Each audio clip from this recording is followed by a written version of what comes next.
Todos estamos persiguiendo algo. Una meta. Un sueño. Reconocimiento. Éxito. Todos tenemos algo que nos hace levantarnos, algo que nos hace seguir, algo que nos impulsa. Pero hay una pregunta que pocos se detienen a contestar. ¿Qué te impulsa a ti? Porque puedes tener velocidad, puedes tener talento, puedes tener un destino en mente, pero si aquello que te impulsa está equivocado, puedes terminar muy lejos de donde realmente debías estar. Hoy no se trata solamente de hacia dónde vas, se trata de qué está detrás de cada decisión, cada meta y cada paso que das. Así que antes de continuar, hazte una pregunta. ¿Qué te impulsa? Todos estamos persiguiendo algo.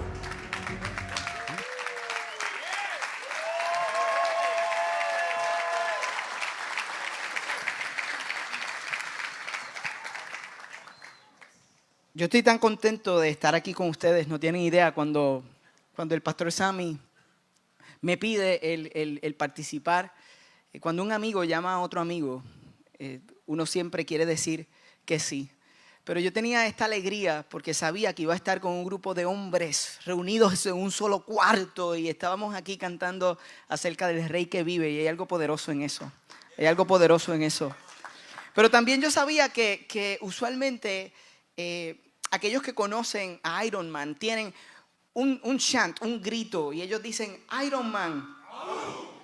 Y a mí siempre me ha gustado esa idea, y yo he querido siempre como hacer un saludo, y pensé, ¿qué tal si hacemos uno diferente? Y el Señor me dio la inspiración para esta conferencia de hombres justamente en la película Finding Nemo. Porque hay una parte de esa película donde ellos están en la pecera y uno de ellos dice tiburoncín, y mira que lo recuerda todo el mundo. Y yo dije, ¿qué tal si tan siquiera por esta conferencia, no sé si los próximos dos compañeros que van a compartir el mensaje van a querer usar ese saludo, pero por lo menos en el arranque, en esta, yo voy a decir driven y ustedes van a decir bujaja, pero ponen así sus manos, bujaja. Ok, siempre he querido hacer eso, honestamente. Así que para comenzar y mostrar unidad, driven, contra, sonó hermoso, brother. Wow. La segunda razón por la que reía es porque realmente yo no sabía el concepto de la conferencia cuando dije que sí. Y después vi que tenía que ver con autos y con la cultura del automovilismo. Y yo dije, ellos se van a sorprender, porque yo les voy a mostrar con una foto cuál es mi cultura y mi conocimiento de automovilismo. Yo estoy seguro que de todos los compañeros que van a hablar, todos los pastores que van a hablar, el primer carro menos cool, menos adecuado, menos necesariamente driven, es el que yo me compré después de hacer un esfuerzo de $2,600 en el 1999. Mi primer carro, se los voy a mostrar con esta foto. Un Aries K. Algunos de ustedes nunca habían visto ese carro en su vida. Aries K 1986, 0 a 60, no estoy relajando, 0 a 60 millas en 14 segundos, ¿ok? 14 segundos, no me pregunten lo que hace en el cuarto de milla.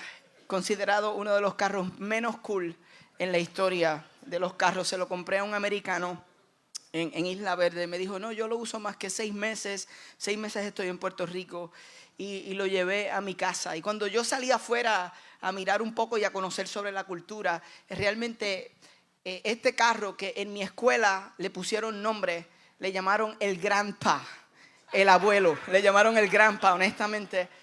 Yo me emocioné porque salí afuera y vi 2 carros de drag racing, y vi uno al frente del mismo color que el Grandpa, y era el Jan Ellis. Y yo dije, es lo mismo, o sea, es lo mismo, simplemente sí, es igual, simplemente que el Jan Ellis hace, ¿verdad?, menos de 750 y es uno de los mejores dragsters aquí en Puerto Rico, y hay una familia que lo cuida e invierte Pero yo me emocioné y dije, quizás el mío, ahora que vi el Gianelli, le voy a poner el Grandpa Gianelli. Así que para que ustedes sepan, esta es mi cultura de automovilismo. Yo dije, claro, esa no es la razón por la que creo que me invitaron a compartir, sino que me invitaron a compartir para contestar la pregunta que hemos estado escuchando: ¿qué te está impulsando? ¿Qué te está impulsando? Porque de eso sí tengo algo que pudiera compartir. Y si tú tienes tu Biblia conmigo, me encantaría que la abrieras. Si no, lo vas a ver en pantalla. Vamos a ir a Juan 12. Vamos a poner nuestros ojos sobre esta escritura, específicamente el verso 20.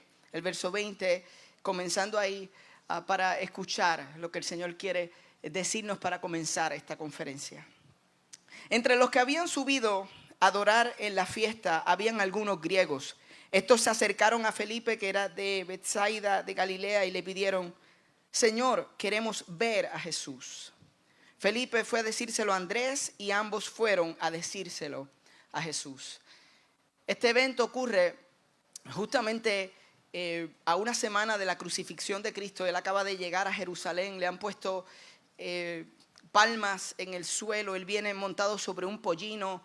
Algunos lo están recibiendo como el rey esperado. Y hay unos griegos, y estos griegos no son de la cultura judía. Por lo tanto, es importante que entendamos que este es un momento específico en el que la fama de Jesús se había extendido fuera de líneas culturales y habían llegado y querían conocer a Jesús. Es un presagio, es una señal de lo que estaba a punto de ocurrir. Entonces los discípulos fueron y le dijeron a Jesús: Jesús, mira, estos griegos quieren conocerte. Y el verso 23, estas son las palabras de Jesús, la respuesta. Él dice: ha llegado la hora de que el Hijo del Hombre sea glorificado. Afirmó Jesús: les aseguro que si la semilla de trigo no cae en tierra y muere, se queda solo, pero si muere, produce mucho fruto. El que ama su vida la pierde, en cambio, el que aborrece su vida en este mundo la conserva para la vida eterna. Quien quiera servirme debe seguirme, y donde yo esté, allí también estará mi siervo. A quien me sirva, mi Padre lo honrará. Y es curioso porque cuando ellos le dicen a Jesús que lo quieren ver, él dice: ha llegado la hora de que el Hijo del Hombre, hablando del mismo, sea glorificado. Y los discípulos podían estar esperando: ok, este es el momento. Recuerden que ellos no entendían hasta ese momento todavía la obra redentora de Cristo. Ellos están esperando el Mesías, que se revele, que muestre que Él va a ser el líder que están esperando, que Él anuncie el comienzo del reino. Sin embargo, Jesús redefine el camino a la gloria. Ellos están esperando influencia, poder, control. Y Jesús redefine el camino a la gloria diciendo: les aseguro que si la semilla de trigo no cae en tierra y muere, se queda solo. Él está hablando de su muerte. Es como si Él dijera: antes de la gloria tienes que pasar por la muerte. Y hemos estado cantando acerca de eso. Él redefine. Es como si dijera: para ver la gloria tienes que pasar por la cruz. Es como si él dijera: antes del podio está la entrega, está el sacrificio. Y Él se presenta a sí mismo como la semilla de trigo. No se equivoquen, Jesús está hablando a los discípulos lo que va a suceder.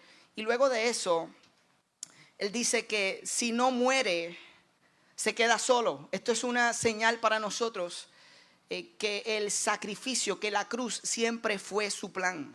Jesús no vino solo a ser un maestro que tiene buenas enseñanzas. Nosotros estamos aquí no porque escuchamos un maestro que tenía buenas enseñanzas. Estamos aquí porque Él vino a buscar y a salvar lo que se había perdido. Y lo que se había perdido éramos nosotros. Y Él vino a entregar su vida. La cruz siempre fue su plan. Y Él dice: si no muero, me quedo solo. Pero si muero, produzco mucho fruto. Y el fruto del que estaba hablando éramos nosotros.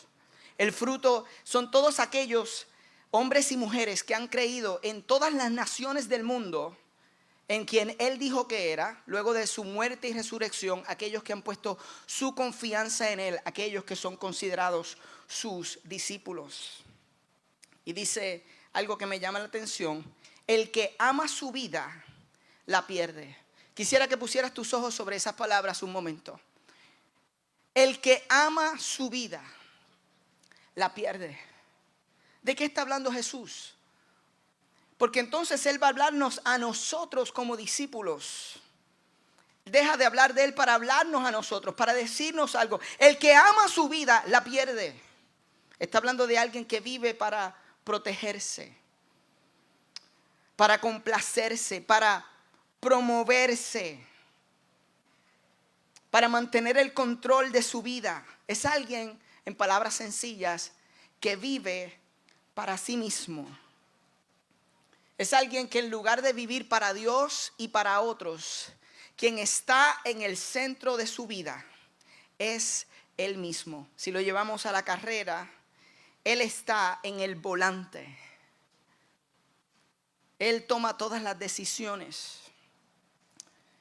Una forma de verlo es que cuando Jesús habla de alguien que ama su vida, está hablando de alguien que todavía tiene una perspectiva incorrecta y limitada acerca de quién es Dios y quién es Él.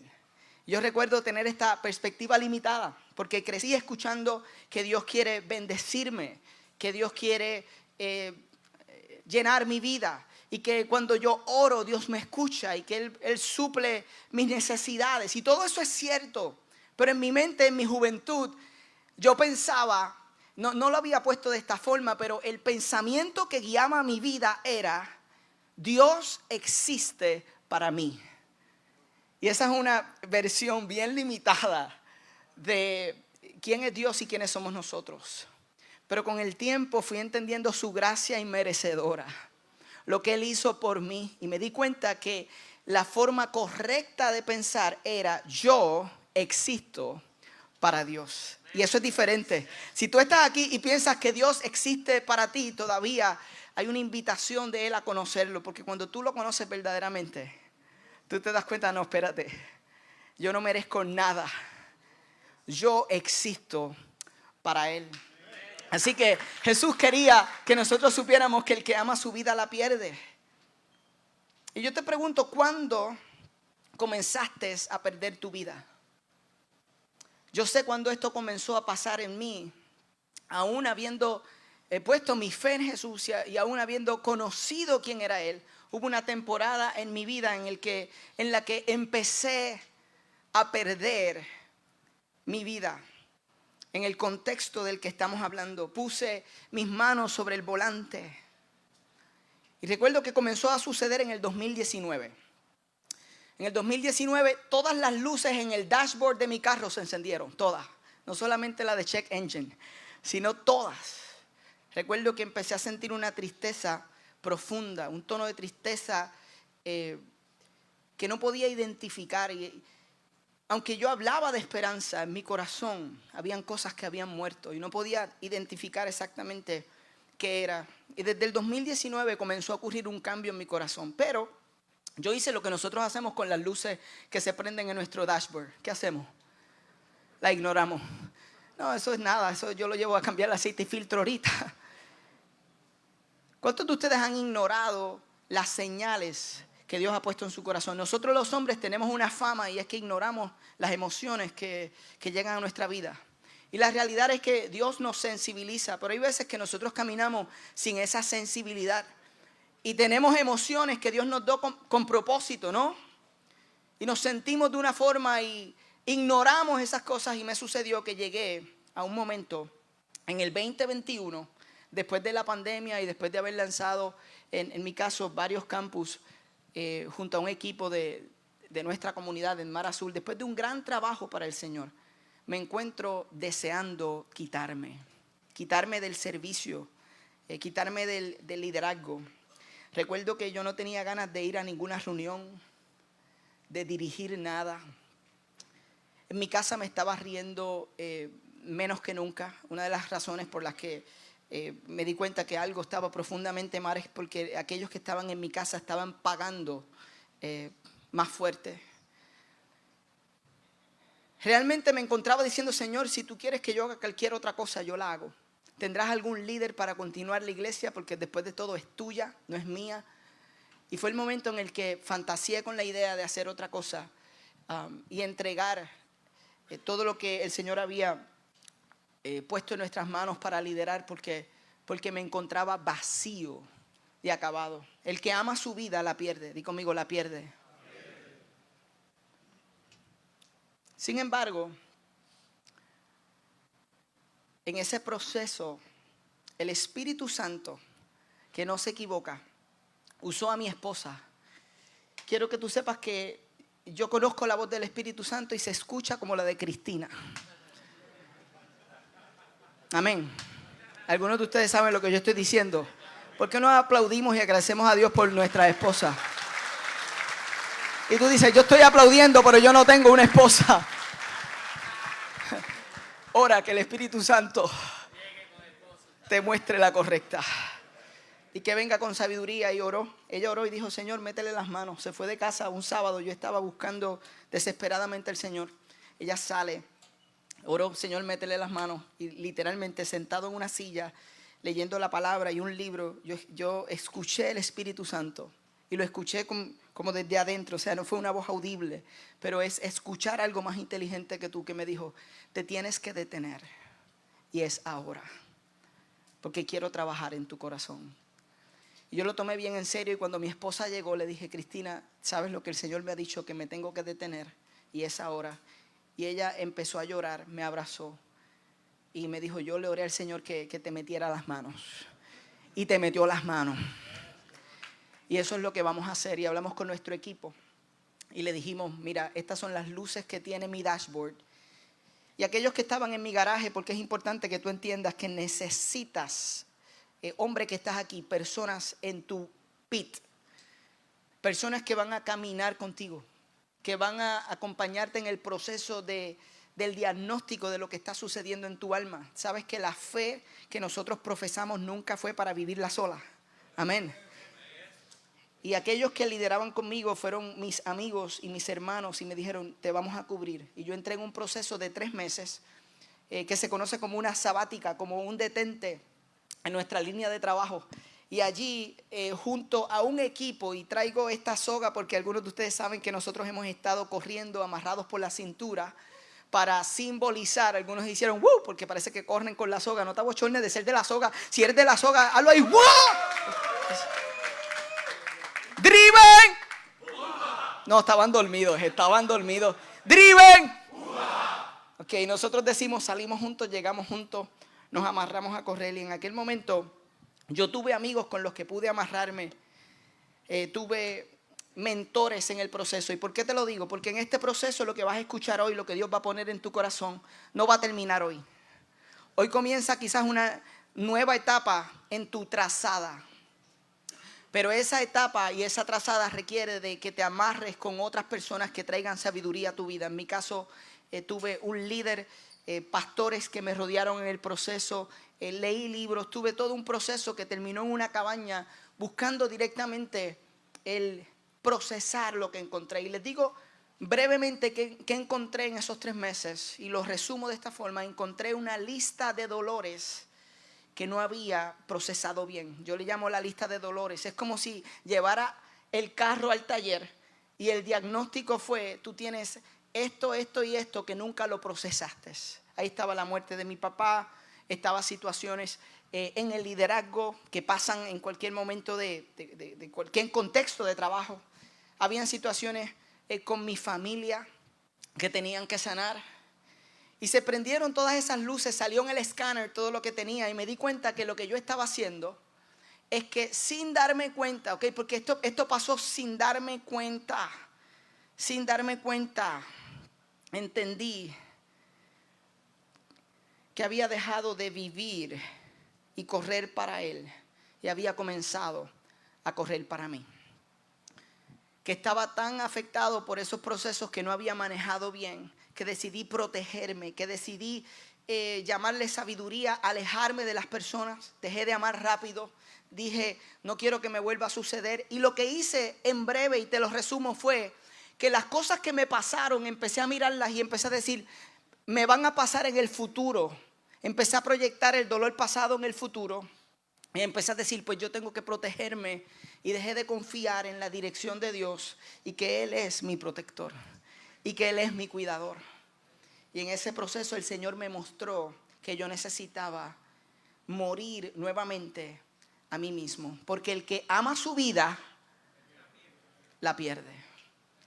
Y como el Señor trabajó conmigo fue bien hermoso. Y no tengo todo el tiempo para decírtelo, pero sí quiero decirte que terminó escribiendo un cuento. Y ese cuento que escribí en aquel momento explicaba cómo yo me sentía y lo que el Señor le había revelado. Así que salgo de esos 3 meses y escribo un cuento. Quizás ustedes no lo saben. A mí me encanta escribir cuentos. Me dedico a escribir cuentos, adicional a enseñar la palabra del Señor. Y este que escribí se llamaba La Favorita. Sin embargo, pensando en esta conferencia, yo dije, me pregunto cómo sería ese cuento adaptado, hacer una adaptación, cambiarle el escenario sin cambiar los personajes, pero cambiar el escenario sin cambiar el mensaje. ¿Cómo sería hacerlo para aquellos que están en Driven? Y le puse el cuento La Trazada. La carrera cambia cuando descubres para quién corre.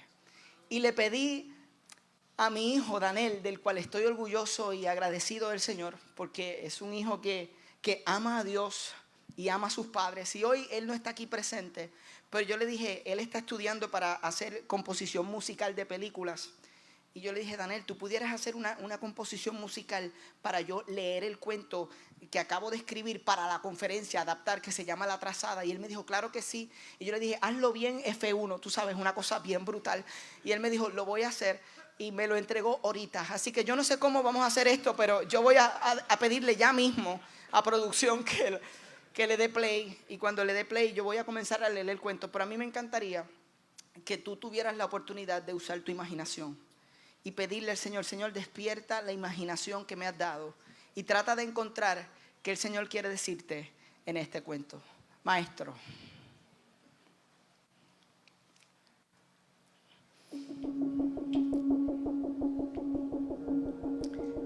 En el mundo de las carreras de autos había alguien conocido como el Creador. El Creador era el dueño más antiguo del equipo más legendario. Él había diseñado y construido cada uno de los carros en su equipo. Y el Creador amaba mucho a Azul. Cuando terminó de construirlo, lo envió a un circuito de carreras junto a otros de sus carros. Nunca les dijo lo que encontrarían en la pista, pero antes de salir del garaje, les habló directamente a través de sus cascos. La carrera cambia cuando decides para quién corres. En un abrir y cerrar de ojos, Azul se encontró en la pista en la alineación de salida. Cuando se apagaron las luces, los carros salieron a toda velocidad. Todos menos Blanco, quien nunca salió del garaje. Temprano en la carrera, Violeta no siguió las instrucciones que escuchó en su casco. Pensó que su instinto era más seguro que las indicaciones que había recibido. Terminó perdiendo el control. Chocó de frente contra una valla y destrozó su alerón delantero. 2 carros encerraron a Rojo en una curva cerrada. Rojo intentó abrirse paso, pero rozó uno de ellos perdiendo el control y salió disparado de la pista, perdiendo gran parte de su carrocería. Cobre, quien parecía ser el más joven de los carros, al seguir la trazada de Rojo, terminó de igual forma fuera de la pista sobre la gravilla. Al terminar la carrera, todos los carros regresaron al garaje. Los mecánicos revisaron los daños, cambiaron algunas piezas y limpiaron la tierra y el polvo. Azul, quien había logrado completar la carrera, regresó con su transmisión maltratada y desgastada por lo duro de la competencia. Esta pista va a destruirnos, dijo Verde sin esperanza. Al final no quedará ninguno. El Creador sabía que esto iba a pasar. No estábamos listos, dijo Rojo, muy enojado. Parece que no le importamos. Es cierto, ustedes no le importan, dijo Blanco desde el rincón más limpio del garaje. pero yo sí. Miren mi carro, está intacto, no tiene una sola marca. Antes de abrir el garaje, el Creador me susurró al oído: la carrera cambia cuando decides para quién corres. Así que yo me quedé en el garaje. Yo corro para mí, para protegerme y cuidarme a mí. Porque si no lo hago, ¿quién lo va a hacer? Azul no pudo quedarse callado y respondió: no entendiste las palabras del Creador. No corremos para nosotros, corremos para un nombre más grande que el de nosotros mismos. ¡Tonterías!, dijo Blanco. Y si ustedes piensan que el Creador le importa lo que nos ocurre en la pista, todos terminarán igual que Violeta. Y con aquellas rudas palabras, Blanco se retiró a la esquina del garaje a dormir. Pero Azul, en lugar de ir a dormirse, se fue a soñar con el circuito que tenía por delante. A la mañana siguiente, los carros salieron nuevamente a la carrera. Blanco, quien permanecía en el garaje, observaba cómo los demás regresaban cada vez con menos carrocería, más golpes y mayores desperfectos. Sin embargo, todos parecían estar felices. Algunas veces Blanco se preguntaba qué sucedería si él también saliera a la carrera, pero el miedo de romperse en la pista no lo dejaba correr. Hasta que llegó aquella legendaria carrera. La carrera en la que Azul iba en la delantera, y justo durante las últimas vueltas comenzó a llover fuertemente sobre la parte final de la pista. Blanco, desde el garaje, observó en el monitor cómo Azul se acercaba a toda velocidad a una curva cubierta de agua. Azul podía esquivarla, sabía cómo hacerlo, pero también sabía que los demás carros venían detrás de él y que eran menos experimentados. Si él evitaba el agua, era posible que sus compañeros no tuvieran la misma oportunidad, ya que él les tapaba la visibilidad. Azul tenía que elegir su trazada, así que eligió la trazada que lo llevaría directamente sobre el agua, y así lo hizo. Su carro se deslizó violentamente y se levantó del suelo, dando vueltas en el aire hasta chocar aparatosamente contra la valla. Violeta vio lo ocurrido y frenó. Rojo cambió su curso, cobre y verde hicieron lo mismo. Todos pudieron cambiar su trazada a tiempo, pero Azul no sobrevivió a aquel accidente. Y esa última trazada de Azul cambió profundamente el corazón de Blanco. Aquel día entendió las palabras del Creador. La carrera cambia cuando decides para quién corres. La última trazada de Azul había despertado sueños nuevos dentro de él. Y la próxima vez que se abrió el garaje, Blanco fue el primero en llegar a la salida. Para su sorpresa, a través de su casco, pudo escuchar la voz del Creador decirle: qué alegría me da verte en la pista, Blanco. ¡Qué alegría! Ya sabes para quién corres. Sí, Señor, ya lo sé. Ya no corro para mí. Ya no corro para mí. Y así, cuando las luces del tablero de salida se apagaron, Blanco salió con todas sus fuerzas a correr su trazada para la gloria de aquel que lo había creado. Fin.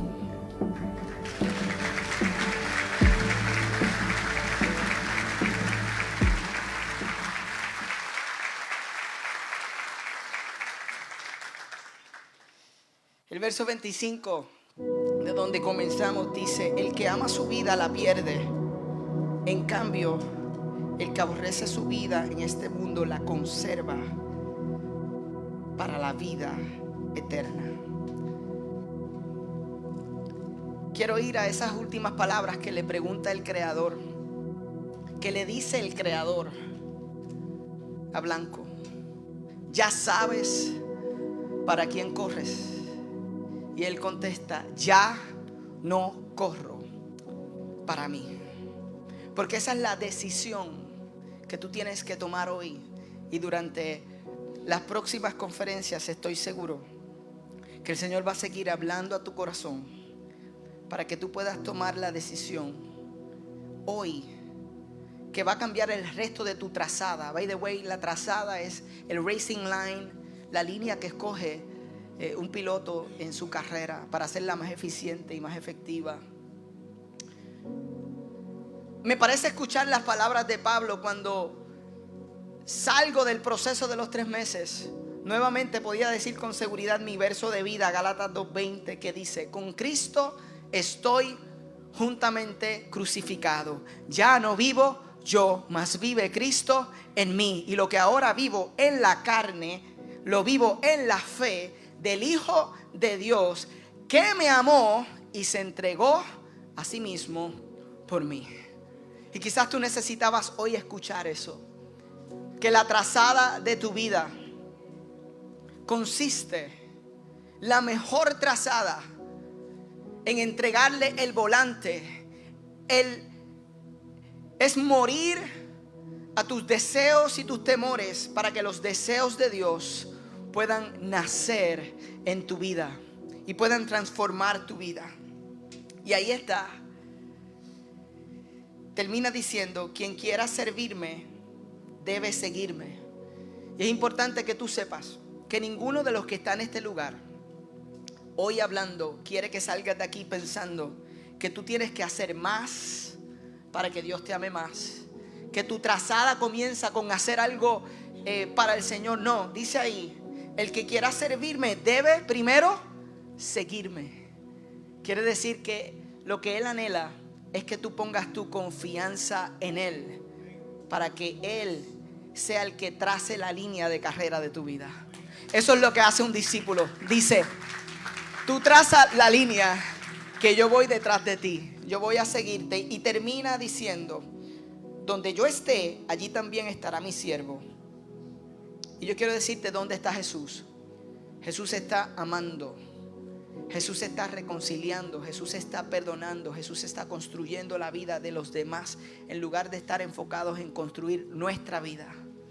Jesús está glorificando al Padre, y ahora nosotros hemos sido llamados a glorificarlo a Él. Pero antes de la gloria tenemos que pasar por la muerte del ego, la muerte de nosotros mismos, para que Él sea glorificado. Y termina diciendo: a quien me sirva, mi Padre lo honrará. Quiere decir que ya no corremos para la aprobación de nadie. No es para la aprobación de los que nos rodean, ni tan siquiera para la aprobación de aquellos que nos influenciaron. Corremos para tener la voz del Padre diciéndonos, como le dijo a Jesús antes de bautizarlo: he aquí mi Hijo amado, en el que tengo complacencia. Este es mi Hijo y estoy orgulloso de Él. Tú sabes que lo que el Señor quiere que tú escuches es que tú puedes ser uno de los que recibe el amor del Padre hoy, el perdón de sus pecados, la reconciliación con Dios, y apenas esto comienza. Así que hoy yo no termino con un llamado, porque esta es la invitación, este es el comienzo de lo que Dios tiene hoy preparado para tu corazón. Pero yo quiero hacerte la invitación intencional, y me gustaría que sacaras el teléfono intencionalmente. Saca el teléfono de tu bolsillo un momento, porque la invitación tiene que ver con este QR code para que puedas entrar al taller. Me gustaría que,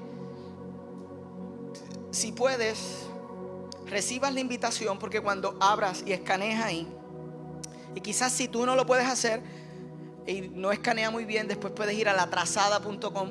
Déjeme decirle que mi hijo y yo pudimos lograr juntos para esta conferencia. Les dije que estuve 12 semanas en un proceso de ir al taller. Nosotros condensamos esas 12 semanas en 8. Y la invitación es que puedas entrar aquí y mira lo que vas a encontrar. El próximo slide, por favor. Tenemos una plataforma que se llama La Trazada y vas a encontrar la historia que acabas de escuchar. Si la quieres compartir con otros hombres en tu comunidad, vas a encontrar la historia, las imágenes, puedes descargar la canción y leerla completamente. Vas a tener ahí la enseñanza tal y como la he compartido hoy, para que te la lleves, la analices, la puedas compartir. Y también está el testimonio de lo que viví esos 3 meses, mucho más detallado. Y finalmente tiene una invitación a entrar al taller. Dile al que está a tu lado, entra al taller. El taller es un curso de 8 semanas, es un circuito de 8 semanas, completamente gratuito. Al final no te vendo nada. Dile al que está a tu lado, no me va a vender nada, no me va a cobrar nada, completamente por gracia. Próximo slide, por favor. Con esto termino. El taller ajustando la trazada del hombre bíblico, porque creo que tenemos que revisar nuestra trazada, afinar nuestro motor y descubrir para quién corremos. Y vas a estar ahí y lo puedes hacer junto a otros hombres en tu comunidad. No es complicado, son pequeños segmentos que puedes leer, para que las próximas 8 semanas te lleves taller de Driven. Oye, tú puedes decir, esta gente en Driven hace cosas increíbles. Oye, ¿cuántos le dan gracias al Señor por la gracia que Dios ha depositado sobre Pastor Sammy, Pastora Jessica, el equipo de trabajo? Ustedes hacen conferencias como nadie. Y aquí estamos, aportando a esa causa. Esperamos que el Señor use eso como mejor le parezca. Y al final tenemos un regalo adicional. Y es un libro que dice Oraciones de un corredor. Si hubiera sabido y hubiera tenido tiempo, lo cambiaba a oraciones de un driver o de un piloto. Tiene que ver con correr. Lo vamos a regalar completamente. Creo que tengo como 70 o 75 copias a la parte final. ¿Quién debe pasar por la mesa y decir quiero mi copia? Aquel que verdaderamente lo vaya a usar para orar. No es una enseñanza de oración, es solamente oraciones nacidas de la carrera, del proceso de correr junto a otros amarrados. Y si tú dices, yo me voy a meter en el taller y yo necesito orar, pues aquí va a haber algo que te puede ayudar en el proceso. Vas allá a la mesa y dices, dame mi libro acá que voy para el taller. Así que finalmente la carrera cambia. Muchachos, si tienen ese slide ahí, la carrera cambia cuando decides para quién corre. La pregunta es, ¿qué está impulsando tu vida? Tú tienes que decidir si vas a correr para tu gloria o para la gloria del que te creó. En el nombre de Jesús. Amén.